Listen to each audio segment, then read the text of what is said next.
ভয় হয়, আমার ভয় হয়, আমার ভয়। আল্লাহ আগামী 1 থেকে 2 বছরের মধ্যে আবার কোন বৈশ্বিক আযাব নামিয়ে দেন এই শাস্তি হিসাবে, যে ওরা বলছিল আমাদেরকে বাঁচাও, আমাদেরকে রক্ষা করো, আমাদের পক্ষে দাঁড়াও, আমরা কেউ দাঁড়াইনি, তাদের পক্ষে সাড়া দেয়নি। এই জন্য আপনার পক্ষ থেকে বৈশ্বিক কোন শাস্তি, কোন আযাব নামবে। এই ইসরায়েল পৃথিবীর মানচিত্রে যতদিন থাকবে, এই পৃথিবীতে কোনদিন শান্তি প্রতিষ্ঠিত হবে না। এবং পৃথিবীর ইতিহাসে ইহুদিরা একমাত্র জাতি, তারা এই পর্যন্ত যতগুলো চুক্তি করেছে সবগুলো চুক্তি তারা প্রথম ভঙ্গ করছে। এই অভিশপ্ত ইহুদি গোষ্ঠী, যাদের ব্যাপারে আল্লাহ কোরআনে বলেছেন তারা পৃথিবীর যেখানেই থাকবে, ইহুদিরা হলো পৃথিবীর একমাত্র জাতি, একমাত্র নেশন যারা আল্লাহ কর্তৃক অভিশপ্ত। আমরা প্রত্যেকে জানি যে পুরা পৃথিবীর এখন সবচেয়ে বড় সমস্যা মুসলিম উম্মাহ যে ব্যথায় ব্যথিত, যে ব্যথায় কাতর, মুসলিম উম্মার হৃদয়ে রক্তাক্ত এবং অন্তর মর্মাহত, সেটি হলো ফিলিস্তিনে যা চলছে, গাজা উপত্যকায় যে বর্বরতা চলছে, সেই বর্বরতা আমাদের সকলকে কাঁদাচ্ছে, আমাদেরকে পীড়িত ব্যথিত করছে। আমরা অত্যন্ত আফসোসের সঙ্গে লক্ষ্য করছি যে পৃথিবীর 600 কোটি মানুষের সামনে একটি ভূখণ্ডে জাতিগত নির্মূল করা হচ্ছে, জেনোসাইড করা হচ্ছে, গণহত্যা করা হচ্ছে।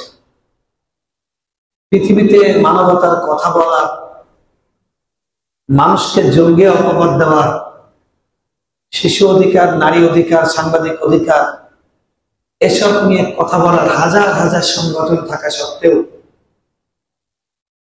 এমনকি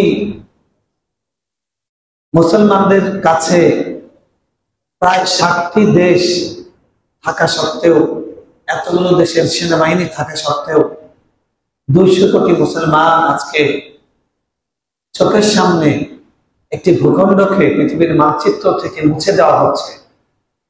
নারী, শিশু, আবার বৃদ্ধ বনিতা সকলকে পৃথিবীর ইতিহাসে, মানবতার ইতিহাসের সবচেয়ে জঘন্য কায়দায় হত্যা করা হচ্ছে, নিঃশেষ করে দেওয়া হচ্ছে। কিন্তু কেউ যেন কিছু করছে না, কারো যেন কিছু করার নেই। আমরা যারা সাধারণ নাগরিক আছি, মুসলমান অমুসলমান নির্বিশেষে, মনুষ্যত্ব এবং মনুষ্যত্ব বোধ যাদের ভেতরে আছে, এরকম প্রত্যেকটি মানুষ এই ঘটনায় ফুঁসে উঠতে চাইছেন। কিন্তু যারা মানুষ নয়, মনুষ্যত্ব বোধ যাদের মধ্যে নেই, যাদেরকে আল্লাহ নবী সাল্লাল্লাহু আলাইহি ওয়াসাল্লাম বলেছেন কুকুর এবং শুয়োরের বংশধর, সেই ইহুদি জাতি, তাদের জন্য কুকুরের জন্য যেটা দরকার মুগুর, সেই মুগুর দেওয়ার মতো কোনো ব্যবস্থা পৃথিবীবাসী কেউ কোথাও থেকে হচ্ছে। কথা ঠিক না বেঠে? এমন প্রেক্ষাপটে আমরা কি করতে পারি?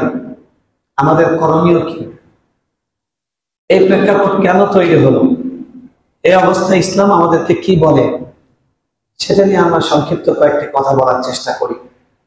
একজন মুমিন যদি সত্যিকার মুমিন হয়ে থাকে, তাহলে অপর মুমিন সম্পর্কে তার ভিতরে 3টা বৈশিষ্ট্য বিদ্যমান থাকবে।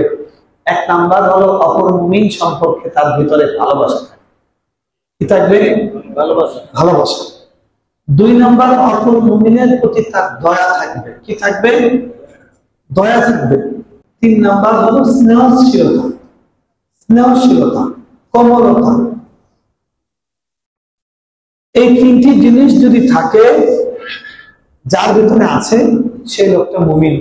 যার ভিতরে নাই, তার নাম আব্দুল মুমিন হলেও তার নাম মুমিন না, তার নাম মুসলিম উদ্দিন হলেও সে মুসলিম না, যদি এই বৈশিষ্ট্য তার ভিতরে না থাকে। মুমিনদের অপর মুমিন সম্পর্কে দয়া, ভালোবাসা, স্নেহশীলতা, এটা থাকলে কি হবে? আল্লাহ নবী বলছেন ইদাশতাকা মিনহু উযবুন তাদাআ লাহু সাইরুল জাসাদ।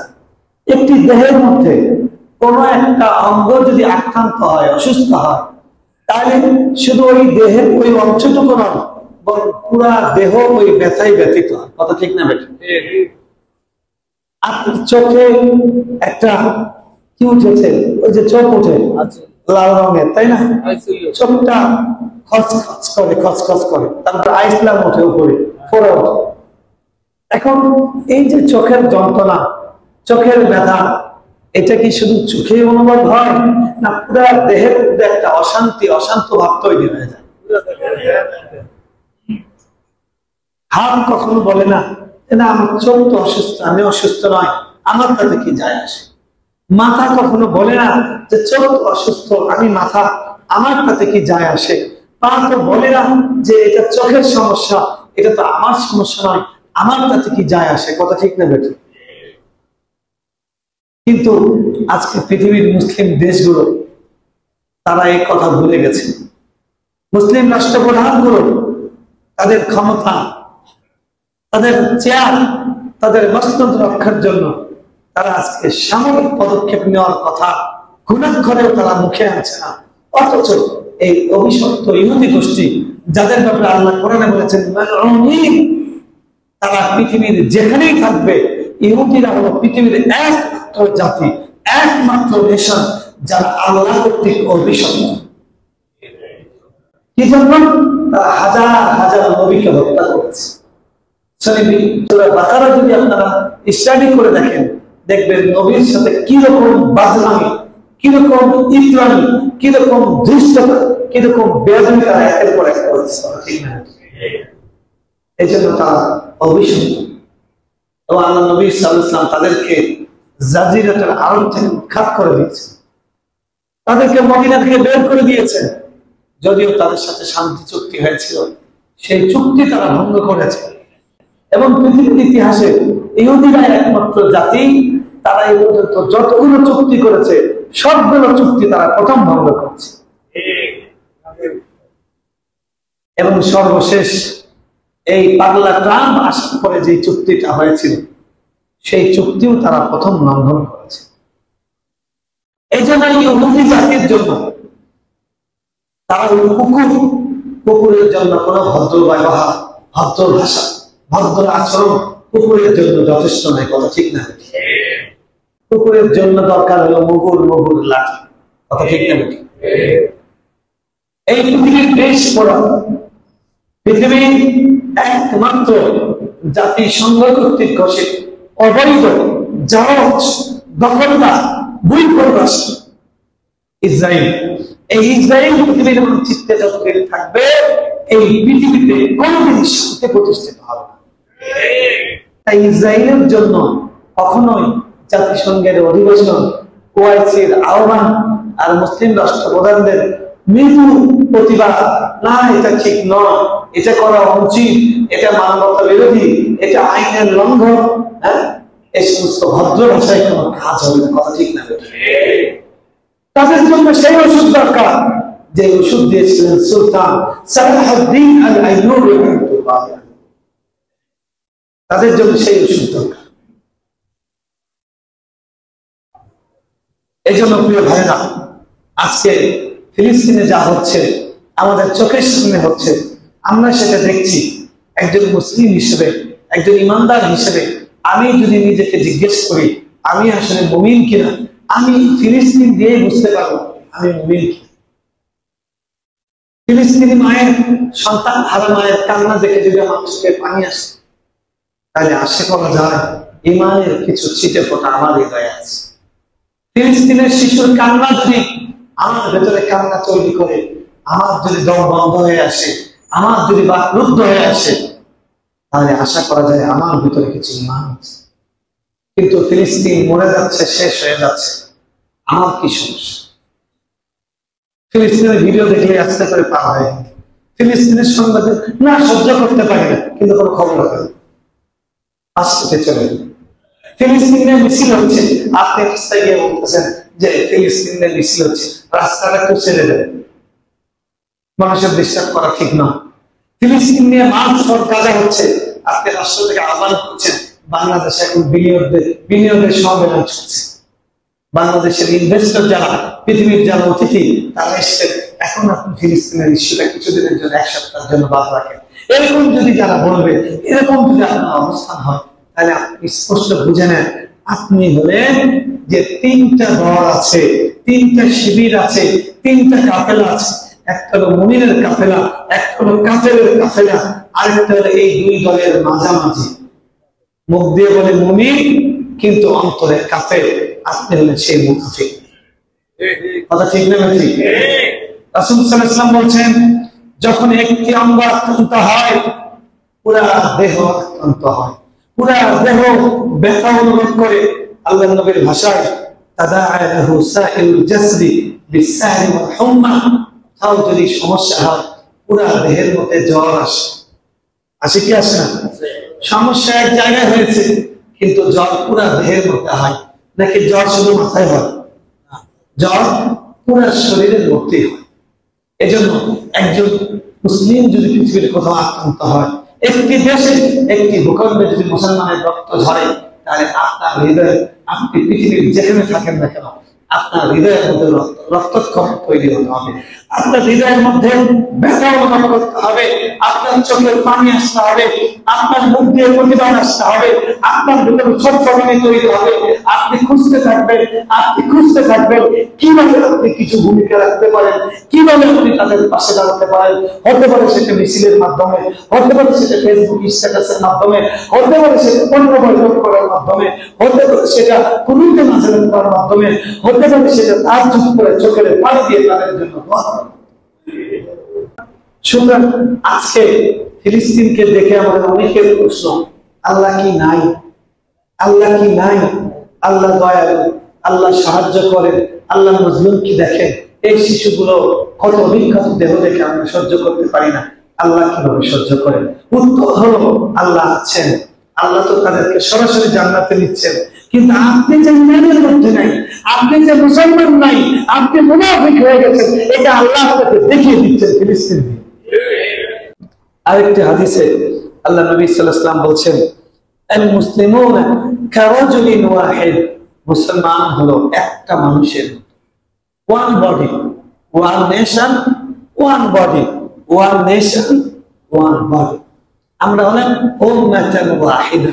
আমরা পুরা পৃথিবীর যত লা ইলাহা ইল্লাল্লাহর অনুসারী আছে, সেই লোক বিএনপি করুক, সেই লোক আওয়ামী লীগ করুক, সেই লোক জাতীয়তাবাদী হোক, সেই লোক যেই দলের হোক, যেই মতের হোক, যেই দেশের হোক, পাকিস্তানের হোক, ভারতের হোক, মায়ানমারের হোক, চীনের হোক, ইংল্যান্ডের হোক, আমেরিকার হোক, যেই দেশের হোক, যে লা ইলাহা ইল্লাল্লাহ বলে সে আমার ভাই, আমি তার। তাকে যদি পুলিশ অ্যাটাক করে আমার কষ্ট লাগবে, তাকে যদি বিনা বিচারে হত্যা করা হয় আমার কষ্ট লাগবে, তাকে যদি নিরপরাধ তাকে পুলিশ ধরে নিয়ে গেছে, তার চাকরি চলে গেছে, তার উপর কোন সমস্যা তৈরি করা হয়েছে, সেটা দেখে আমার আগ্রহ তৈরি হবে। কি হয়েছে দেখি, কি হয়েছে জানি, মানুষকে বলতে ইচ্ছা করবে, সেটা নিয়ে কিছু করতে ইচ্ছা করবে। এই যে ইচ্ছা, এটা আল্লাহ দেখেন কি দেখেন না? আর আপনি একটা কোন করতে পারেন, ডাক ত্যাগ করতে পারেন, সেটা ত্যাগ করতে পারেন, লাখ সালাম সেটা ত্যাগ করতে পারেন। আবার বলে যে জিহাদের ডাক দেন, আমরা জিহাদের সাড়া দেব। জিহাদের সাড়া দিবেন না? জিহাদের সাড়া দিবেন না? সাড়া দিবেন শয়তানের জিহাদের। কথা ঠিক না নাকি?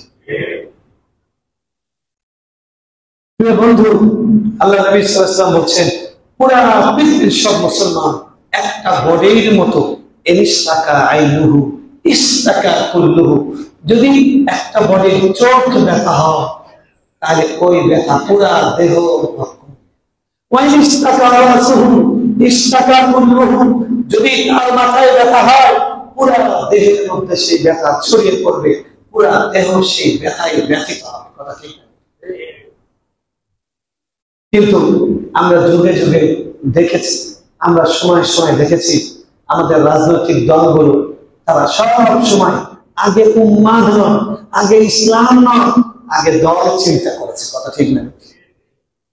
আমরা প্রত্যেকে যার যার জায়গা থেকে আগে উম্মাহ, আগে ঈমান, আগে তাকওয়া, আগে আল্লাহ, আগে আল্লাহ রাসূল, আগে নবীর উম্মত, সেটা নয়, আগে আমরা চিন্তা করেছি আমার অবস্থান, আমার নিরাপত্তা। কথা ঠিক না? আপনার আমার খবর নেই, আমাদের পাশে একটা ইসরায়েল আছে, আছে কি নাই? এই জালের নাম কি? এই জালের নাম কি? সেম একই নিয়ম, একই সিস্টেম। তারা তারা নাগরিক পরিসংখ্যান করতে গেল, সেটা করতে গিয়ে মুসলমানদেরকে 13 লাখ মুসলমান, তাদেরকে আসন থেকে উৎখাত করার পায় তারা একটার পর একটা, একটার পর একটা। কাশ্মীরের বিশেষ সম্মান, মর্যাদা, স্ট্যাটাস, সেটা এই মোদি বাতিল করলো। একটার পর একটা হচ্ছে। বিগত সরকার কিছু বলেনি, ভারতের অভ্যন্তরীণ বিষয়। কিন্তু এখানে মন্দিরের মধ্যে আরেকটা হিন্দুকে দেশে বিশৃঙ্খলা তৈরির জন্য হামলা করেছে, প্রতিমা ভেঙেছে, ওখান থেকে বিবৃতি এসেছে কেন বাংলাদেশে হিন্দুদের উপর নির্যাতন হয়। কথা ঠিক না নাকি? কোনদিন কোন মন্ত্রী করতে পারেন এটা আমাদের নিজস্ব বিষয়। আপনারা কথা বলেন, কথা বলেন, কথা বলেন। এটাই তো ছিল অবস্থা, এটাই তো ছিল অবস্থা। আমাদের পার্শ্ববর্তী ইসরায়েল, তারা বাংলাদেশকে আরেকটি গাজা বানানোর জন্য সমস্ত কুয়া তারা খুঁড়ে ফেলেছে। তাদের সকল প্রস্তুতি সম্পন্ন। আপনারা দেখতে পাচ্ছেন এ পর্যন্ত গাজায় 63,000 মানুষকে শহীদ করা হয়েছে। সেখানে কোন যুদ্ধের একটা নিয়ম আছে, যুদ্ধ তো অনাকাঙ্ক্ষিত। যুদ্ধ শুরু হলেও সেখানে কিছু বিষয় থাকে। স্কুলে কেউ হামলা করে না, উপাসনালয়ে হামলা করে না, তাবু শরণার্থী শিবির সেখানে হামলা করে না। এই পৃথিবীর অভিষিক্ত ইহুদি গোষ্ঠী লাআনাতুল্লাহি আলাইহিম বলেন আমিন। এই অভিষিক্ত ইহুদিরা, এই শুকর এবং বাবিলের গোষ্ঠী, তারা এইসব জায়গাতেও হামলা করেছে। ভারতের কোন পত্রিকা রিপোর্ট করেনি সন্ত্রাসী রাষ্ট্র ইসরায়েল, বরং ভারতের দায়িত্বশীল মন্ত্রী উত্তর দেশে এই সুর, এই জানা মুসলিমদের রক্ত খেত, সে দাঁড়িয়ে বলছে গর্বের সঙ্গে যে আমাদের 6,500 সোলজার ইসরায়েলের জন্য হয়ে তারা যুদ্ধে তারা রক্ত আছে। নাউজুবিল্লাহ। এবং বাংলাদেশে ফিলিস্তিনের পক্ষে বড় বড় সমাবেশ হচ্ছে, এটা দেখে আমাদের পার্শ্ববর্তী ইসরায়েলে সেখানে ওই সাপোর্ট ইসরায়েল তারা স্লোগান দিয়ে তারা মিছিল করছে। এরপরেও যারা এই দেশের প্রতি নমনীয়তা পোষণ করে, এদেশের সাথে বাণিজ্যিক, এদেশের সাথে বন্ধুত্বের, এদেশের সাথে কোন রকম সম্পর্ক রাখার পক্ষে সাফাইটা যৌক্তিকতা তৈরি করে, তারা রাসূল সাল্লাল্লাহু আলাইহি ওয়াসাল্লামের ভাষায় তারা মুমিনদের শিবিরে নাই, তারা মুসলিমদের শিবিরে নাই, মাথায় টুপি থাকলেও নাই, গায়ে জুব্বা থাকলেও নাই, মাথায় পাগড়ি থাকলেও নাই। কথা ঠিক না? আল্লাহ নবী সাল্লাল্লাহু আলাইহি ওয়াসাল্লাম তিনি আমাদেরকে সহমর্মিতা শেখাচ্ছেন। আল্লাহ রাব্বুল আলামিন বলছেন মুহাম্মাদুর রাসূলুল্লাহ, মুহাম্মদ সাল্লাল্লাহু আলাইহি ওয়াসাল্লাম আল্লাহর রাসূল। আর তার যারা সঙ্গী আছেন, ঈমানদার আছেন, তারা রুহামাউ বাইনহুম, ঈমানদাররা পরস্পর একে অপরের প্রতি দয়াবান। আশিদ্দাউ আলাল কাফেরদের ব্যাপারে তারা কি কঠোর, কাফেরদের ব্যাপারে তারা কি কঠোর। আল্লাহ নবী আমাদেরকে শেখাচ্ছেন মুমিনদের ব্যাপারে মুমিনের হৃদয় হবে বিগলিত। একজন মুমিনের চোখের পানি ঝরছে, আরেক মুমিনের তার সাহাবীরা শহীদ হবে, এই কথা বলতে গিয়ে তার চোখ দিয়ে পানি ঝরছে। আল্লাহ নবী সাল্লাল্লাহু আলাইহি ওয়াসাল্লাম তার উম্মতের কষ্ট, উম্মতের ব্যথা, উম্মতের রক্ত, এটা তিনি কখনো সহ্য করতে পারেন। আল্লাহ কোরআনে বলেছেন আজিজুন আলাইহি মা বিল মুমিনিনা রাউফুর রাহিম।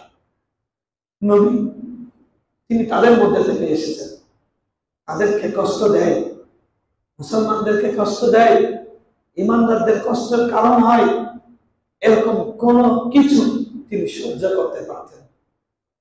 বিল মুমিনিনা রাউফুর রাহিম, তিনি মুমিনদের প্রতি ছিলেন দয়ালু, কোমলপ্রাণ। তিনি তারাবি পড়ছেন 5-7 পারা, কিন্তু তিনি পরের দিন পড়ছেন না। কেন? বলছেন আমি যদি নিয়মিত পড়ি আমার উম্মতকে ফরজ করে দেওয়া হতে পারে, আমার উম্মতের কষ্ট হবে। তিনি মিসওয়াক করতে ভালোবাসতেন, সবসময় মিসওয়াক করতেন। তিনি বলছেন লাউলা আশুক্কা আলা উম্মতি লা আমারতুহুম বিসওয়াক, আমার জন্য, আমার উম্মতের জন্য যদি কষ্ট না হতো তাহলে আমি তাদেরকে মিসওয়াক করার জন্য, প্রত্যেকটা নামাজে মিসওয়াক করার জন্য আদেশ দিত। আমার নবী চিন্তা করেছেন কষ্ট যেন না, কষ্ট সহ্য করতে পারেন। আজকে আপনার আমার ভ্রমণ, আনন্দ, উল্লাস, খাওয়া, পার্টি, কোথাও কোনো সমস্যা নেই। আপনারা কি ফিলিস্তিনকে দেখছেন? ফিলিস্তিন তার শেষ নিঃশ্বাস ত্যাগ করছে, ফিলিস্তিনের শিশুরা রোনা জারি করছে। কালকের সেই চিত্রটা মনে উঠলে তো দম বন্ধ হয়ে আসে। একজন গর্ভবতী মা, তিনি ঘুমিয়েছিলেন, সেই বাসায় বোমা হামলা হয়েছে, ছাদের উপরে বোমা হামলা হয়েছে, সব নিশ্চিহ্ন। তার পেটের ভেতরে যে বাচ্চাটা ছিল, সেই বাচ্চাটা গর্ভ ফেরে বের হয়ে ছিটকে পড়েছে। সেই বাচ্চাটাকে তুলেছে একজন ডাক্তার গিয়ে এরকম করে। এই বাচ্চাকে তোলা হবে, এই বাচ্চাকে তোলা হবে। একজন সাংবাদিক মনসুর গত সপ্তাহে শহীদ হয়েছে, তাকে কবর দেওয়ার জন্য নিয়ে যাওয়া হচ্ছে। তার অবুঝ শিশুরা কাঁদছেন, বলছেন ইয়া বাবা, ইয়া বাবা, ইয়া বাবা, ইয়া বাবা। কোথাও যাও, তুমি কেন কথা বলো? একটা শিশু আর একটা শিশুকে কোলে নিয়েছে, কোলে নিয়ে কেউ নাই। শেষ সে ফোন করেছে, তার বাবা ফোনে সে পেয়ে গেছে, বাবাকে বলছে ইয়া বাবা, ইয়া বাবা আখাফু, ইয়া বাবা আমি ভয় করছি, ইয়া বাবা আমি ভয় করছি। এর মধ্যে ওই ফোনের আওয়াজ স্তব্ধ, ওখানে বোমা পড়েছে।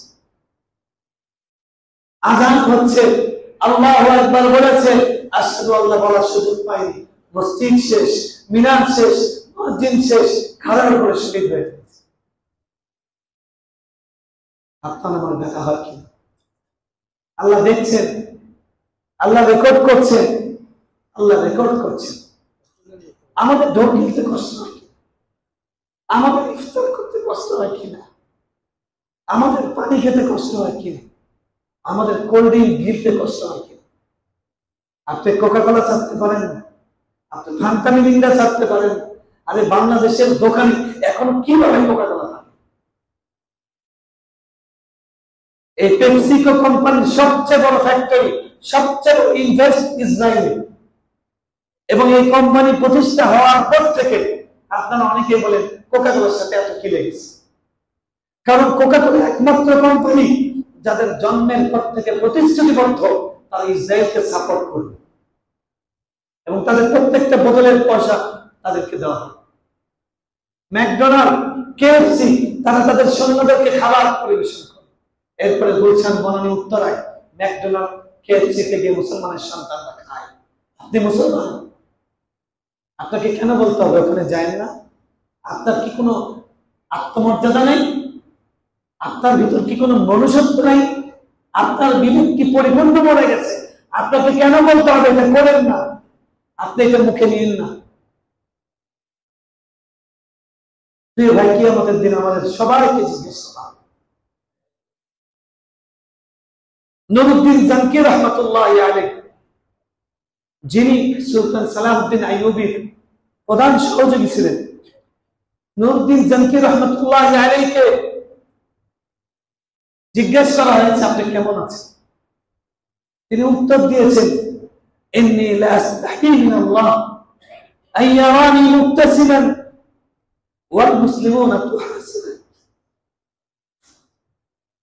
তিনি বলছেন আমি আল্লাহর কাছে লজ্জাবোধ করি যে মানুষ, আল্লাহ আমাকে দেখবে আমি হাসছি, তখন আমার ফিলিস্তিনের মুসলমান ভাইদেরকে এই কাফের কুত্তারা, এই শুয়োর এবং বানরের গোষ্ঠীরা, তারা আমাদের মুসলমান ভাইদেরকে তারা অবরুদ্ধ করে রেখেছে, তাদেরকে শহীদ করে দিচ্ছে, আর আমি সেই অবস্থায় হাসি। সুলতান সালাহউদ্দিন আইয়ুবীকে জিজ্ঞাসা করা হয়েছে আপনি হজ করেন না কেন, হজে যান না কেন? তিনি বলছেন আমি লজ্জাবোধ করি আল্লাহর কাছে এই বিষয়ে যে আমি আল্লাহর ঘরের সামনে দাঁড়িয়ে বলবো লাব্বাইক আল্লাহুম্মা লাব্বাইক, আল্লাহ আল্লাহ। আল্লাহ বলবেন আমার বান্দাদেরকে শহীদ করে দেওয়া হচ্ছে, মসজিদকে গুড়িয়ে দেওয়া হচ্ছে, কোরআন পুড়িয়ে দেওয়া হচ্ছে, শিশুদেরকে কোনো অপরাধ ছাড়া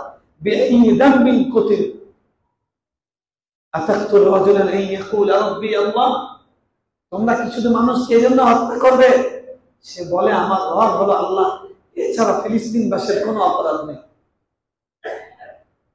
আজকে ট্রাম্প স্পষ্ট ভাষায় বলছে ওই জায়গাকে পরিষ্কার করুন।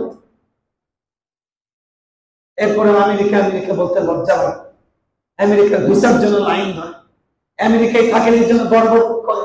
কিসের মুসলমান? কিসের মুসলমান? বিনা প্রয়োজনে কাফেরদের দেশে অবস্থান করা আরাম, সারা পৃথিবীর সমস্ত আলেমের ফতোয়া। আপনি সন্তান জন্ম দিচ্ছেন, ওখানকার গ্রিন কার্ড নেওয়ার জন্য ওখানকার মেয়েকে বিবাহ করতেছেন, পরের প্রজন্ম গিয়ে খ্রিস্টান হয়ে যাচ্ছে। কত নিবেন?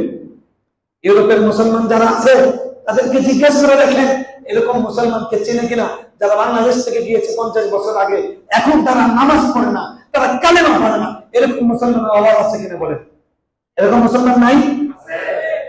কি জবাব দিবেন? কি জবাব দিবেন আল্লাহর কাছে?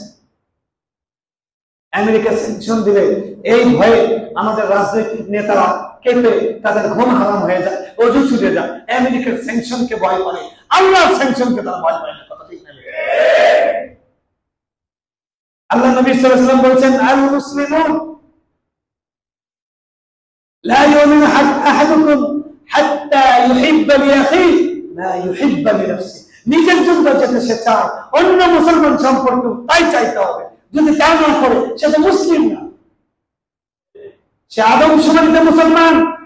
কিন্তু আল্লাহর যে মুসলমানদের তালিকা আছে, যে মুসলমানদেরকে জান্নাত দেওয়া হবে, যে মুসলমানদেরকে কবরের আযাব থেকে বাঁচানো হবে, সেই মুসলমানের তালিকার মধ্যে তার নাম নেই। কথা ঠিক না? প্রিয় বন্ধু, আজকে আমাদের মুসলমানদেরকে শহীদ করে দেওয়া হচ্ছে। আমরা দেখছি, আমরা সাধারণ নাগরিক, আমাদের মনে অনেক ব্যথা, ভেতরে অনেক কথা, কিন্তু আমরা কিছুই করতে পারছি না। কথা ঠিক না? কিন্তু আমাদেরকে আসলে কিছু করণীয় নাই। এক নাম্বার, আমরা তো তাদের জন্য দোয়া করতে পারি। কথা বলেন, কথা বলেন, কথা বলেন। গত 1 মাসে তাহাজ্জুদে সিজদায় গিয়ে তাহাজ্জুদ পড়ে আল্লাহর কাছে চোখের পানি ফেলে দোয়া করছেন ফিলিস্তিনের জন্য। কজন মুসলমান হাত তোলেন? আপনারা দেখেন সংখ্যা কয়জন? 10 থেকে 12 জন সংখ্যা। ফিলিস্তিন মার খাবে না? আমরা কষ্ট পাবো না? কষ্ট কে পাবে? আল্লাহ কোরআনে স্পষ্ট করে বলছেন ইন তানসুরুল্লাহ ইয়ানসুরকুম, তোমরা যদি আল্লাহকে সাহায্য করো আল্লাহ তোমাদেরকে সাহায্য করবে। কথা ঠিক না? আরবের রাষ্ট্রপ্রধানরা কিভাবে ঘুমায়? কিভাবে তারা ঘুমায়? সেনাপ্রধানরা কিভাবে ঘুমায়? আজকে সারা পৃথিবীর 200 কোটি মুসলমানের সামনে, আমাদের চোখের সামনে, আমাদের 60টি দেশের সেনাবাহিনীর চোখের সামনে আজকে শহীদ করা হচ্ছে, কোনো অপরাধ ছাড়া, কোনো যুক্তি ছাড়া, কোনো বৈধতা ছাড়া। কেউ কারোর মধ্যে কোনো ব্যথা নেই, কারোর মধ্যে কোনো চটপটানি নেই। কথা ঠিক না বেঠি? এই ইউরোপ আমেরিকার সেখানে যাদের মধ্যে মনুষ্যত্ব আছে, অমুসলিম, সেই অমুসলিমরা রাস্তায় নেমে এসেছে। প্রবাসী ভাই যারা লেখাপড়ার জন্য গিয়েছেন, যাদের ভিতরে ঈমান আছে, রক্ত আছে, লা ইলাহা ইল্লাল্লাহ মুহাম্মাদুর রাসূলুল্লাহ চেতনার চিঠিপটা বাকি আছে, তারা তাদেরকে বের করে দেওয়া হতে পারে, তাদের স্কলারশিপ ক্যান্সেল হতে পারে, এই ঝুঁকি সত্ত্বেও রাস্তায় নেমে এসেছেন। কথা ঠিক না? কিন্তু যারা দায়িত্বশীল তাদের পক্ষ থেকে কোনো ভূমিকা নেই। আপনি লিখে রাখতে পারেন, লিখে রাখতে পারেন, আল্লাহর কসম করে বলছি, একটা করোনা এসেছিল, পৃথিবীর অসংখ্য মানুষকে কবরে শুয়ে দিয়েছে। কথা ঠিক না বেটি? আমেরিকার 15 লক্ষ নাগরিক আল্লাহ তাআলা এদেরকে কুত্তা বিড়ালের মতো এদের অনেক মুসলমান ছিল, তাদেরকে আল্লাহ কবরে নিয়েছেন। কথা ঠিক না বেটি? আমার ভয় হয়, আমার ভয় হয়, আমার ভয় আল্লাহ আগামী 1 থেকে 2 বছরের মধ্যে আবার কোন বৈশ্বিক আযাব নিয়ে এলেন এই শাস্তি হিসাবে, যে ওরা বলছিল আমাদেরকে বাঁচাও, আমাদেরকে রক্ষা করো, আমাদের পক্ষে দাঁড়াও, আমরা কেউ দাঁড়াইনি, তাদের পক্ষে সাড়া দেয়নি। এই জন্য আপনার পক্ষ থেকে বৈশ্বিক কোন শাস্তি, কোন আযাব নেই। এই জন্য আল্লাহর কাছে যেন আমরা অন্তত আযাব আসলেও ওই আযাবের মধ্যে যদি আল্লাহ গণহারে মৃত্যু দেন, আমি যেন ঈমান নিয়ে যেতে পারি, এই ভয়ে আমাকে প্রথম যেটা করণীয় 1 নম্বর দোয়া করা। কি করা বলেন? কি কথা বলেন? ভাই, আপনার আমার মতো মুসলমান, আদমশুমারিত মুসলমান, এই মুসলমান 200 কোটি আছে পৃথিবীতে। এই জন্য কিছু হচ্ছে না। আল্লাহ নবীর বিখ্যাত হাদিস যে তোমাদেরকে মারার জন্য দস্তরখানে একে অপরকে ডাকবে, যেরকম দস্তরখানায় ডাকে আসেন, খান, নেন নেন, আপনি নেন, আপনি এক গ্লাস নেন, ঠিক এরকম ভাবে তোমাদেরকে মারার জন্য ডাকবে। সাহাবী অবাক হয়ে বললেন, কি বলেন, মুসলমান কি সংখ্যায় কম হবে? আল্লাহ নবী বললেন, না, আনতুম ইয়াওমাইযিন কাসীর, তোমরা সংখ্যায় অনেক হবে। সাহাবীরা বললেন, কিভাবে সম্ভব? মুসলমান থাকবে আর মুসলমানকে মারা হবে, প্রতিবাদ করবে না, প্রতিবাদ হবে না, যুদ্ধের মোকাবেলায় যুদ্ধ, রক্তের মোকাবেলায় রক্ত, অস্ত্রের মোকাবেলায় রক্ত হবে না, এটা কিভাবে সম্ভব? আল্লাহ নবী বললেন, তাদের একটা রোগ হবে, ওই রোগটার নাম হলো ওহান। সাহাবীরা বললেন, কি সেটা? আল্লাহ নবী বললেন, হুব্বুদ দুনিয়া ওয়া কারাহিয়াতুল মাউত, দুনিয়ার ভালোবাসা আর মৃত্যুর প্রতি অনীহা। কিসের ভালোবাসা বলেন? কিসের ভালোবাসা বলেন? আপনার বাংলাদেশ গত 17 বছর ধরে 14 এপ্রিল পয়লা বৈশাখ যখনই এসেছিল, আমাদের উপর মঙ্গল শোভাযাত্রা চাপিয়ে দেওয়া হয়েছিল, পূজা করানো হয়েছে। পূজা, মাদ্রাসার সিলেবাস গুলোতে মঙ্গল শোভাযাত্রা বাধ্যতামূলক লেখা হয়েছে, এগুলো করা হয়েছিল। প্রতিবাদ কয়জন করেছে? প্রতিবাদের দায়িত্ব দিয়েছিলেন জামাত ইসলামকে। কেন? ইসলাম কি শুধু জামাত ইসলামে? আপনি কোন ইসলামে? আপনি কোন ইসলামে? প্রতিবাদের দায়িত্ব হেফাজতে ইসলামে। কেন আপনি? আপনার দায়িত্ব কোথায়? সুতরাং আজকে আমরা যদি আরেকটি গাজা না হোক, আরেকটি ইসরায়েলের জন্ম না হোক, সেটা যদি আমরা চাই, তাহলে আমাদেরকে সচেতন হতে হবে। কি হতে হবে? সচেতন হতে হবে। এই দেশ, এই জাতি, এই রাষ্ট্র, এটা শত্রুকে এই ব্যাপারে আমাদেরকে সজাগ হতে হবে, ঐক্যবদ্ধ হতে হবে। বাংলাদেশের প্রশ্নে কোনো দল নাই, বাংলাদেশের প্রশ্নে কোনো গ্রুপ নাই, বাংলাদেশের প্রশ্নে কোনো মত নাই, পথ নাই, সবাই এক বাংলাদেশি। কথা ঠিক না? যে পাহাড়ি সে বাংলাদেশি, যে হিন্দু সে বাংলাদেশি, যে খ্রিস্টান সে বাংলাদেশি, যে সুন্নি সে বাংলাদেশি, যে ওয়াহাবি সে বাংলাদেশি, যে হানাফি সে বাংলাদেশি, যে সালাফি সে বাংলাদেশি। কারণ বাংলাদেশ না থাকলে আপনাদের কারো চামড়া থাকবে না। আপনার ফিলিস্তিনের মুসলমানদের মতো মার খাবেন, দেখেন কেউ সাহায্য করে, পৃথিবীর কেউ তার ঝুঁকি নিতে চায় না। আজকে ভারত আমাদের চোখের সামনে তাদের দেশের 25 কোটি মুসলমানের ভবিষ্যৎকে তারা গলা টিপে হত্যা করেছে, মসজিদে গিয়ে টুপি করেছে, বের করে দিচ্ছে, শেষদার মতো মাথায় লাথি মারছে। সর্বশেষ তারা গত সপ্তাহে মুসলমানদের আজকে শত শত বছরের ঐতিহ্য ওয়াকফ, সেই ওয়াকফের জমিগুলোতে তারা হাত দেওয়া পায়তারা করেছে। ইতিমধ্যে আইনটা ভালো মতো পাস আগেই তারা শুরু করে দিয়েছে। কারণ এমনি নাচনি বুড়ি, তার উপরে আবার কিসের বাড়ি? এই মন্ত্রখোর, এই গবরখোর, এই মূর্খ অসভ্য জাতি, যারা এখনো পর্যন্ত ভালো করে বাথরুম করা শিখে নাই, এই 100 কোটি অসভ্য, এই অসভ্যগুলো মুসলমানদের উপর হামলা করছে। কথা ঠিক না? আপনাকে আমাকে সচেতন হতে হবে, এই শত্রু সম্পর্কে সজাগ হতে হবে। ফিলিস্তিনে আজকে এত শহীদ হওয়ার পরে ছোট্ট বাচ্চা, তাকে সাংবাদিক জিজ্ঞেস করছে, কি খবর? সে বলছে, আমার বাবা শহীদ, হাসবি আল্লাহ, আমার মা শহীদ, হাসবি আল্লাহ, আমার স্কুল শহীদ, হাসবি আল্লাহ, আমার থাকার কিচ্ছু নেই, হাসবি আল্লাহ। প্রত্যেকটা কথার মধ্যে বলছে হাসবি আল্লাহ। কিন্তু আপনি আমি যেই লেভেলের ইমানদার, আমাদের উপরে একটু যদি খালি দমন পীড়ন আসে, একটুখানি পেদানি তৈরি হয়, আমাদের মুসলমানরা দলে দলে তারা মুক্তার হয়ে যায়। কথা ঠিক না? সুতরাং ফিলিস্তিনকে যদি আমরা বাঁচাতে চাই, আমাদেরকে 1 নম্বর কাজ হলো দোয়া করা। 2 নম্বর কাজ আত্মসচেতন হওয়া। কি সচেতন হওয়া? 2 নম্বর কাজ কি বলেন? আত্মসচেতন হওয়া।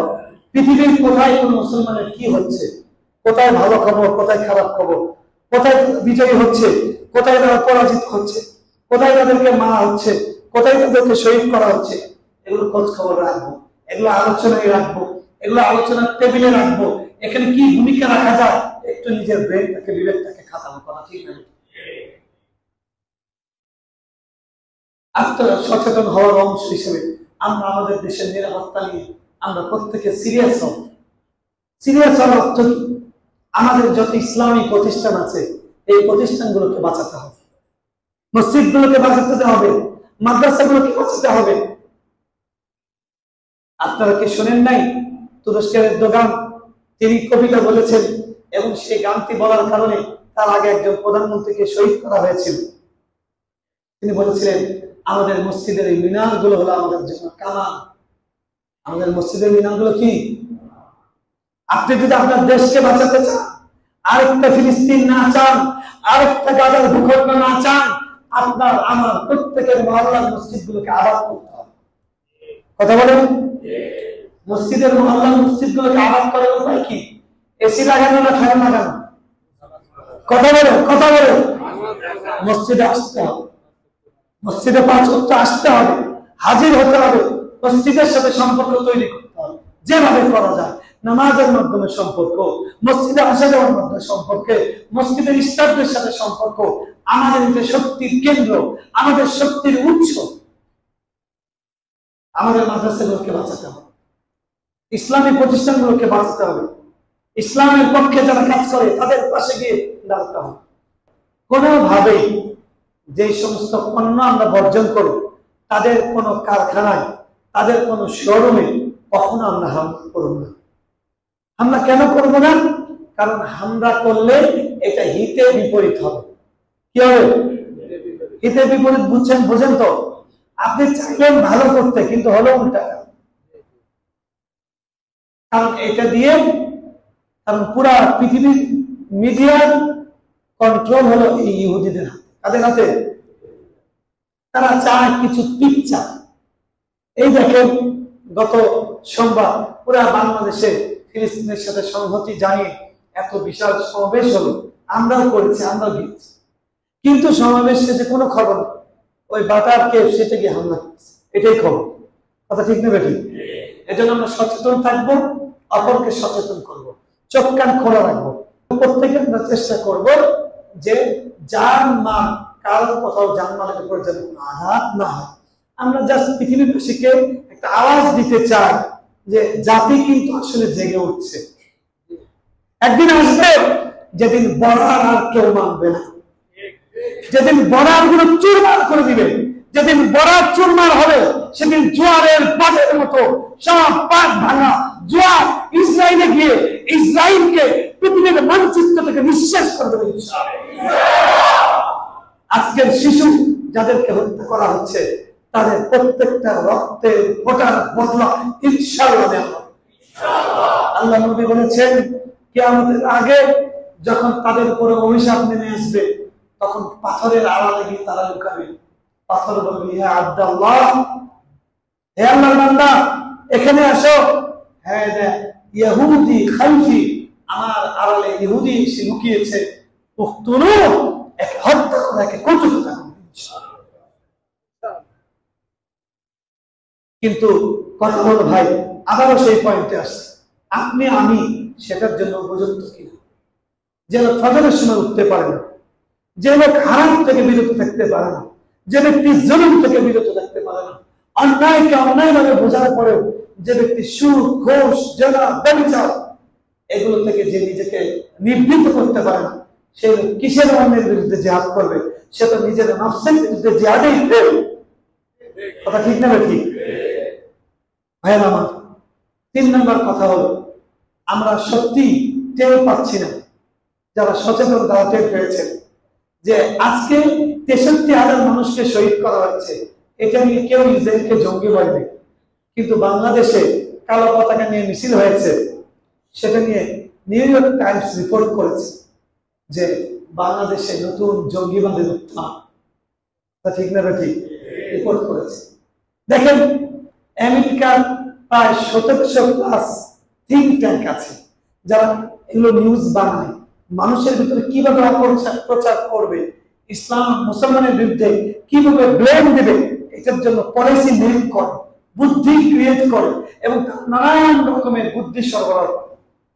ভারতের 200-র উপরে আছে। কত আছে? কিন্তু মুসলমানদের একটাও নেই।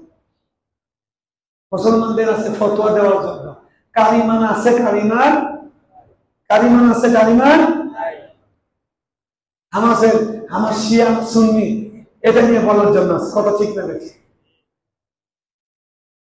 আমরা যদি সত্যিকার অর্থে চাই ফিলিস্তিন মুক্ত হোক আর বাংলাদেশ ফিলিস্তিন না হোক, আমাদেরকে মিডিয়াতে ইনভেস্ট করতে হবে, ইসলামী মিডিয়া, ইসলামী বুদ্ধিজীবী তৈরি করতে হবে, যুবকদেরকে চেতনায় সমৃদ্ধ করতে হবে, যুবকদেরকে মসজিদ ভিত্তিক নানান রকমের আয়োজন করতে হবে।